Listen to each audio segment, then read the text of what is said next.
छत्रपती संभाजीनगरमधील कुणाल चांदगुडे आणि त्याच्या आई वडिलांच्या मृत्यू प्रकरणानं सध्या सगळीकडे चांगली चर्चा रंगली आहे. कुणालने खवड्या डोंगरावर जाऊन टोकाचं पाऊल उचललं. त्याला वाचवण्यासाठी आलेले त्याचे वडील मुरलीधर चांदवडे आणि आई संगीता चांदवडे यांचाही दुर्दैवी मृत्यू झाला. अशातच आता कुणालच्या मित्रांनी त्याच्याबाबत महत्त्वाची माहिती दिली. क्लासमध्ये त्याची वर्तणूक कशी असायची याबाबतही मित्रांनी भाष्य केले. खवड्या डोंगर प्रकरणातील कुणालच्या कोचिंग क्लासमधून महत्त्वाची माहिती समोर आली आहे. कुणाल अभ्यासात हुशार होता. त्याचं डॉक्टर होण्याचं स्वप्न होतं. नीटच्या तयारीसाठी आकाश फाउंडेशनमध्ये तो कोचिंग घेत होता. कुणाल बेंच क्रमांक 3 वर बसायचा. तसंच क्लासमध्ये कुणालचे फक्त 2च मित्र होते. इतर विद्यार्थ्यांच्या तुलनेत कुणाल क्लासला अधिक सुट्ट्या मारायचा. त्याची ही सवय होती, अशी ही माहिती आता समोर आलेली आहे.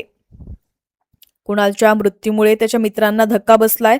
त्याच्या मित्रांनी सांगितलंय की तो असं करेल असं वाटलंच नव्हतं. कुणाल अत्यंत संस्कारी आणि चांगल्या स्वभावाचा मुलगा होता. कुणाल क्लासला यायचा.